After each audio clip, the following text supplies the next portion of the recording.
Hello, my love. Welcome to the podcast. I'm so happy that you're here. And I'm very happy that you clicked on this specific episode because maybe you've been a little bit concerned, worried, scared, apprehensive about doing the inner work, about putting yourself first, about working on yourself.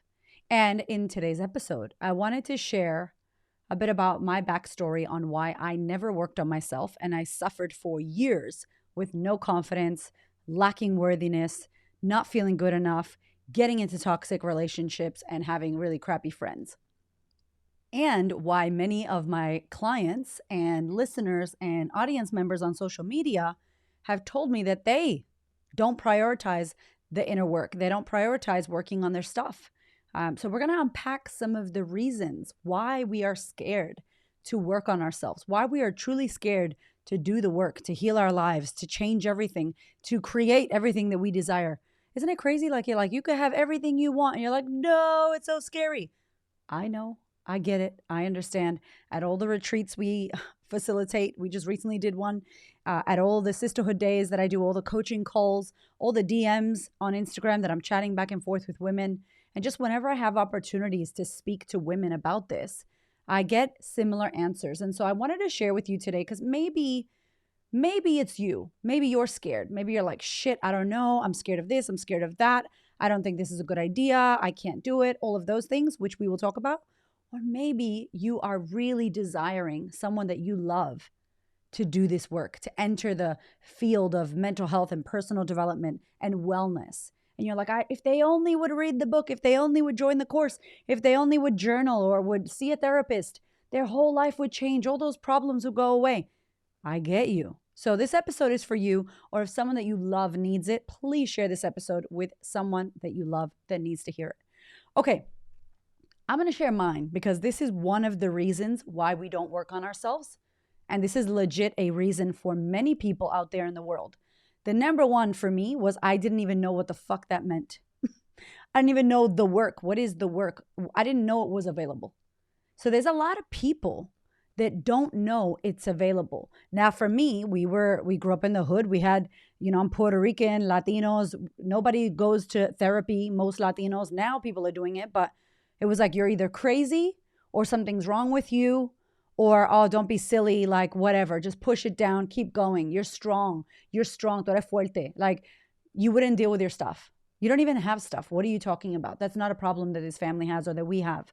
So for me, I know, and a lot of those of you that are out there that resonate with my story, I didn't even know there was a way out of my pain. I didn't know I was in pain until I knew about it. And then I didn't know that there was another way. I didn't know that there was something called the work or processing your feelings or unpacking how you felt. All I knew, because I was 4 years old when I started therapy, was there was a white person with a clipboard in some office cubicle asking me questions while I was coloring and having juice boxes. That was my version of the work. And it was always a white person, and there's nothing wrong with that. But for me, being Latina and growing up on food stamps and being poor, it felt like those educated people over there do that, and you are kind of like this, I don't know, victim of your life. Something's wrong with you. You are the subject, and I am over here as a better person than you. And I'm just going to listen to you and ask you questions and write notes about you. And it just felt really disconnected. It did help me communicate. I will say I was chatting my ass off as a 4-year-old, coloring and communicating and having my juice boxes. But it wasn't a place for me to thrive or to think this is available to you. This is for you. It was like court directed. So I had to go. And so I didn't know what the work was. I didn't even know that that was therapy when I was in it. So I didn't have mentors or people to go, hey, what are you doing? You're up to no good. Don't be hitting the streets. Don't do this. Don't go hang out with those people. I had people at school, my teachers, but again, I didn't resonate with my teachers. They didn't know who I was or where I was coming from. And to me as a kid, they were on the other side of me. They weren't peers. They weren't people from my community. They were like, Mira, this is what you got to do. Or I wasn't looking up to anyone. I laughed because the only person I looked up to was J-Lo. Like I loved J-Lo. I had J-Lo all on my wall, cut photos of her and put her up everywhere. I was obsessed with J-Lo. But I didn't know that there was a way out. I didn't know that I could process this. I didn't know I had experienced trauma.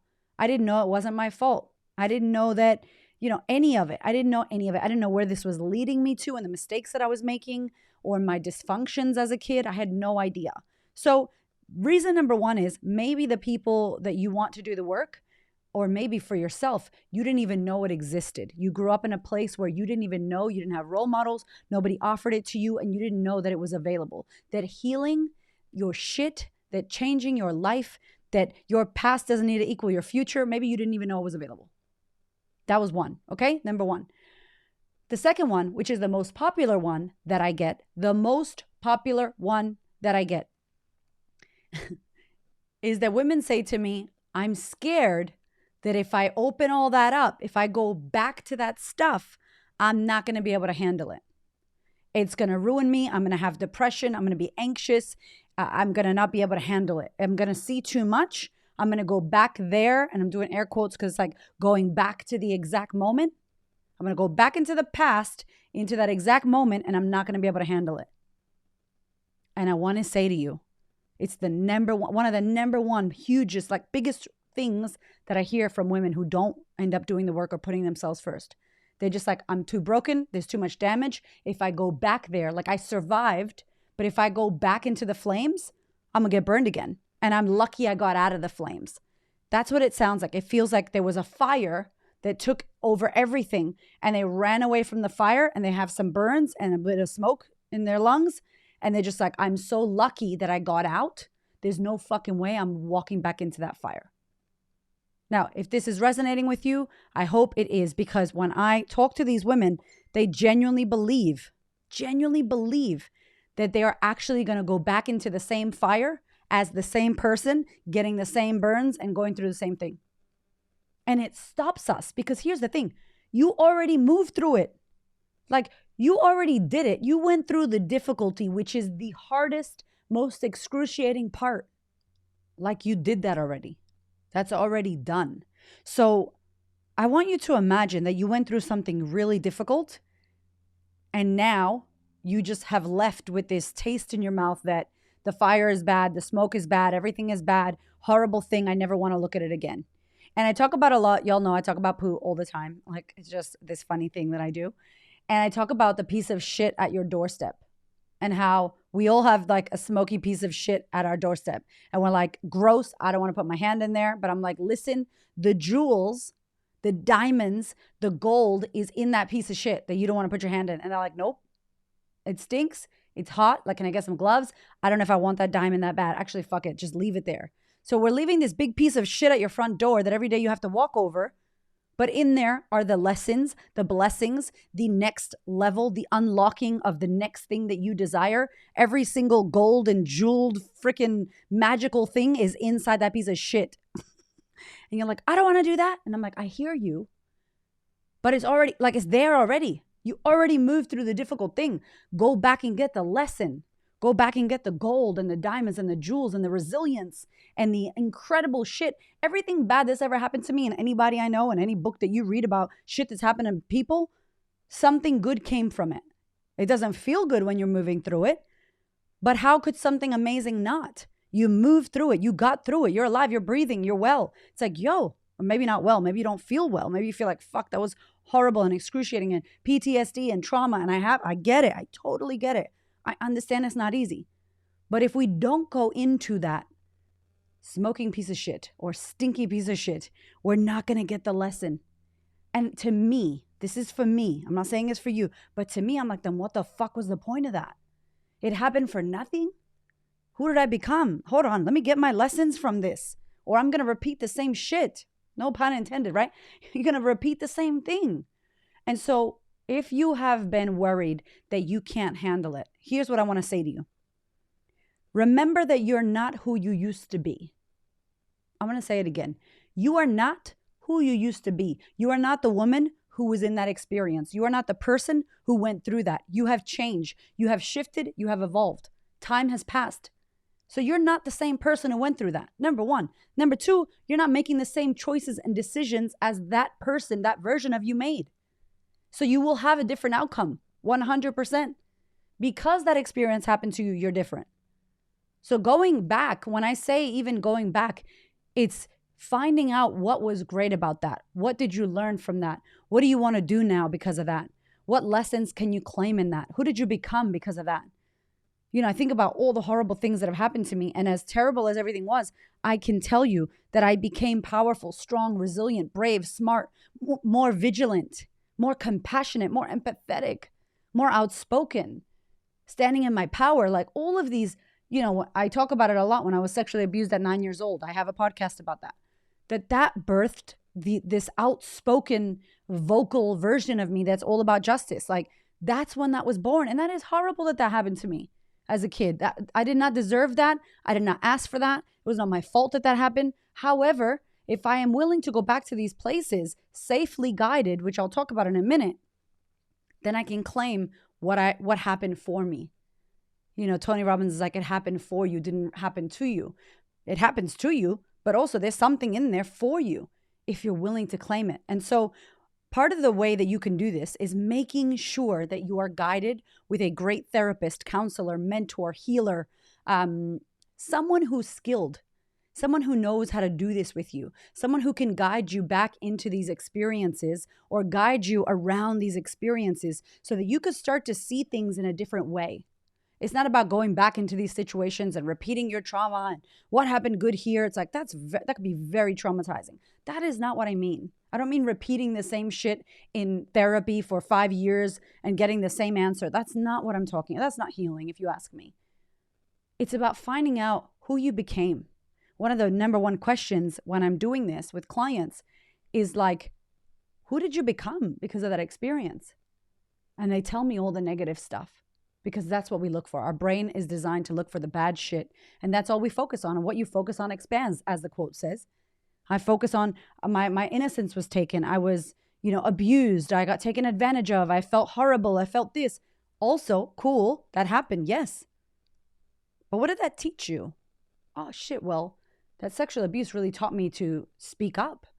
My mother encouraged me to tell her what was going on because we have that relationship as children and mother-daughter. We had that relationship where if something happened, I told her because she created that with me as a kid. And I've done that with my children.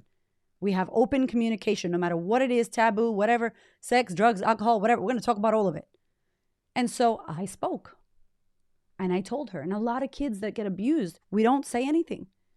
Because we get taught from a young age that we don't say that or we don't do that and it's your fault. And so she created, with her mental illness and all the crazy trauma in my childhood, my mother created a mother-daughter relationship where she could actually ask me something and I could honestly tell her. So I told her. So I spoke up for what was wrong. I expressed myself. I learned how to express myself. I realized that was wrong. And I remember in the I talk about it in the podcast if you want to listen to it, Life Lessons series. I remember, really fighting it. I remember being like, nope, this is wrong and fighting it. I didn't just let it happen. And I remember telling my mother. I remember standing up for myself. And so who I became was a very vigilant, outspoken, stand-up kind of kid that was like, no, that's not okay. And I'm not letting you do that.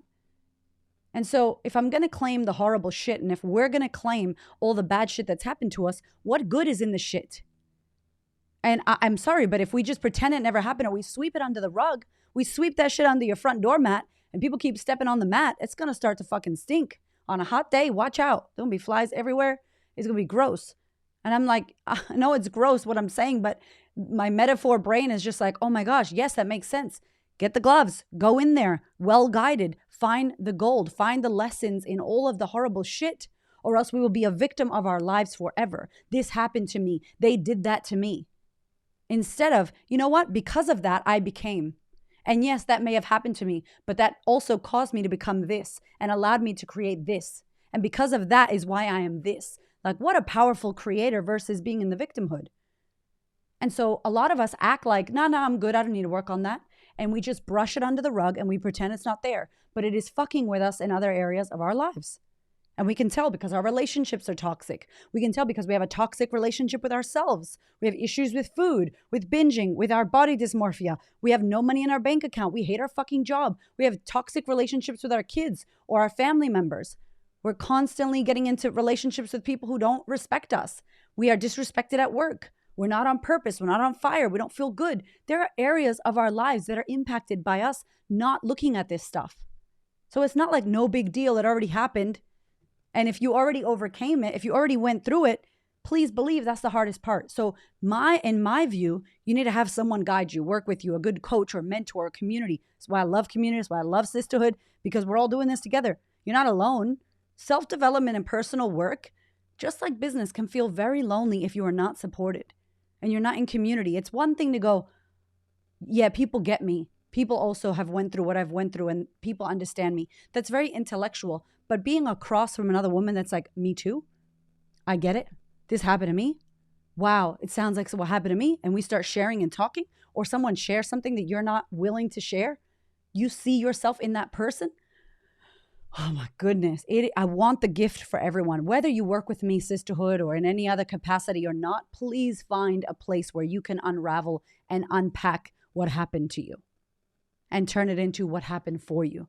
Because I'm telling you, you can transmute all of that pain and it doesn't need to take over your life, and it's not something you can't handle. If you do it in the right way, with the right support and guidance, with the right tools, with the right community and the right environment, it's so magical and so powerful. Please know that.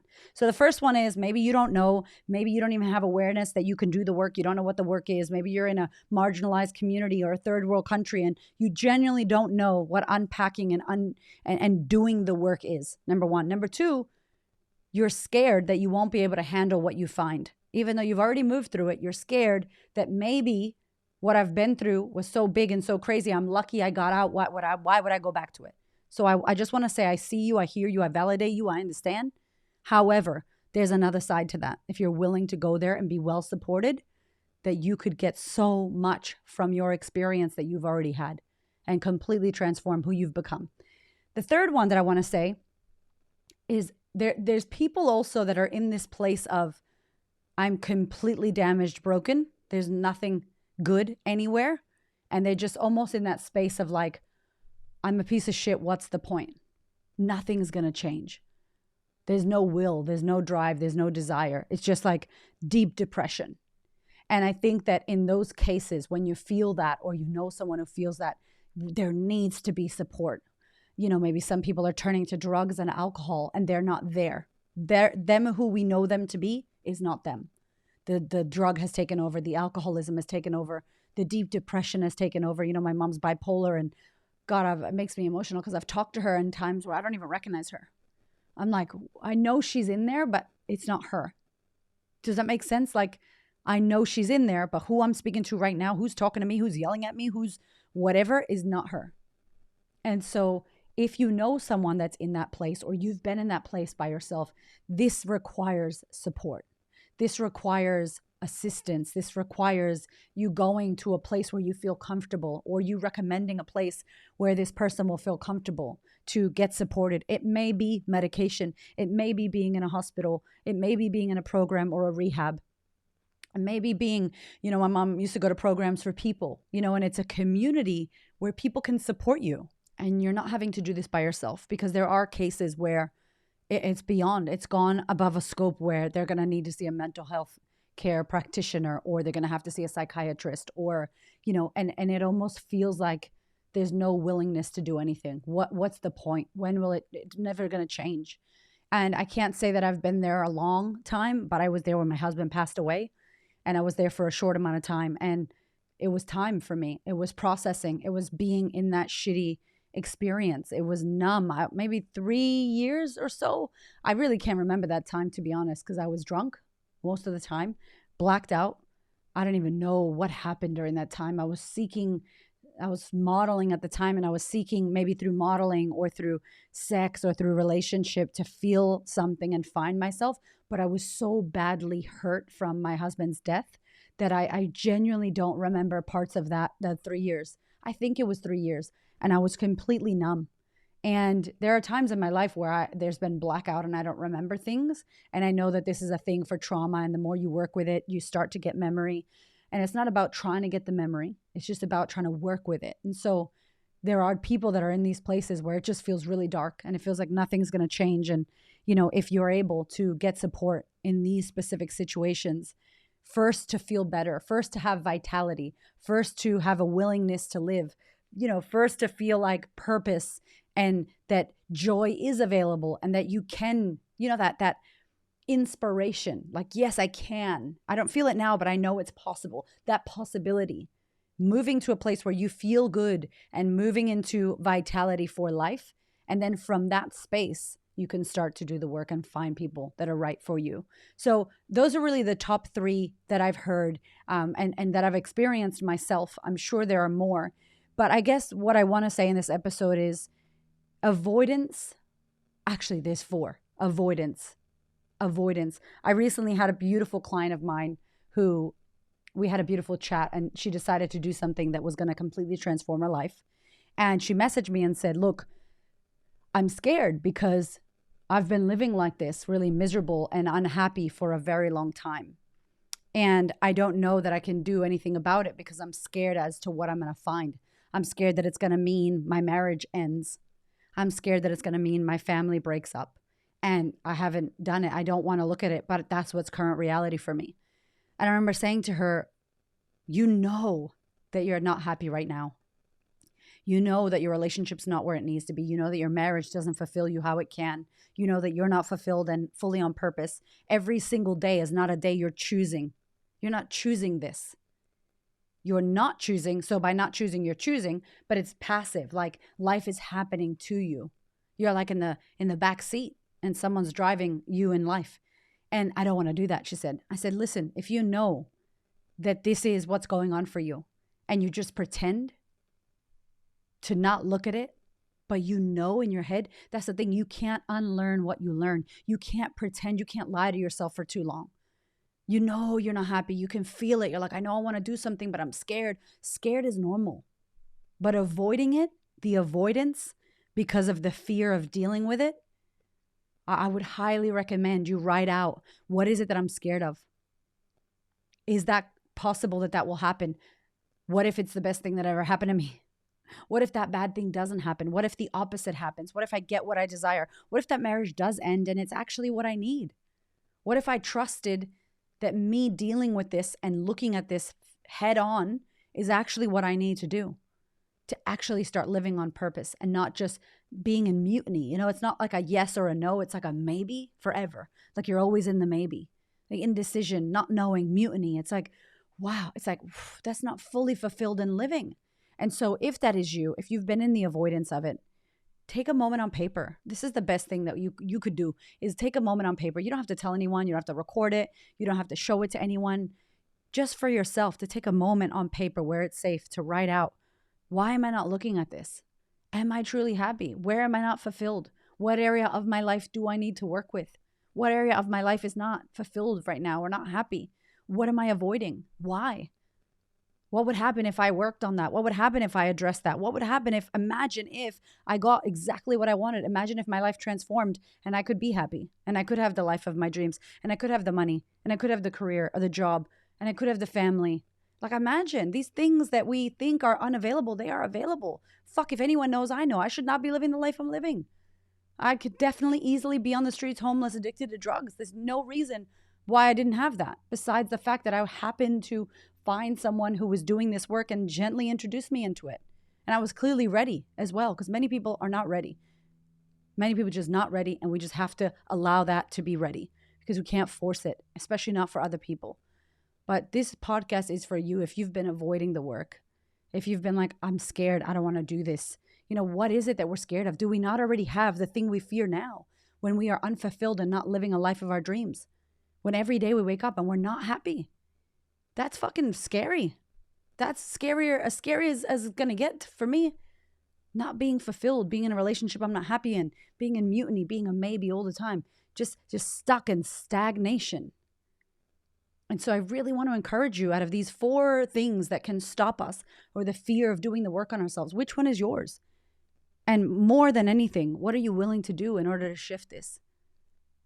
Because it can be shifted.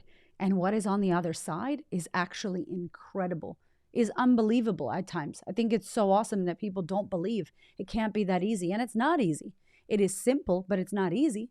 It's fucking hard. There's a lot of tears that Eric over here is crying all the time. A lot of shit that I don't want to face, but I have to if I want to live a life on purpose and fulfilled.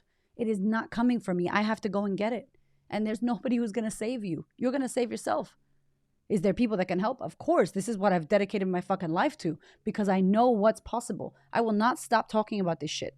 You will see me 90 years old, hopefully 120 years old, in whatever kind of wheelchair I'm in, with a microphone talking about this shit still because I am that passionate about it, because I've seen what my life was and I've seen the fucking pain I was in and the shit that I thought I would never be able to overcome to now be living this life. It doesn't make sense. And the only sense I can make of it is that I found this work and I was ready to take the invitation. I was ready to do something. I was in enough pain where I was like, I'm done. I don't want to live in this pain anymore. And I believed that there was what I wanted on the other side. And no matter how hard it got, it couldn't have been harder than what I had went through. And I can promise you that it was not going to be harder than what you have already lived and moved through. And if you could take what is available to you, which is the joy and the happiness and the fulfillment and being on purpose and enjoy in this fucking short life that we have, that is the invitation for you here today.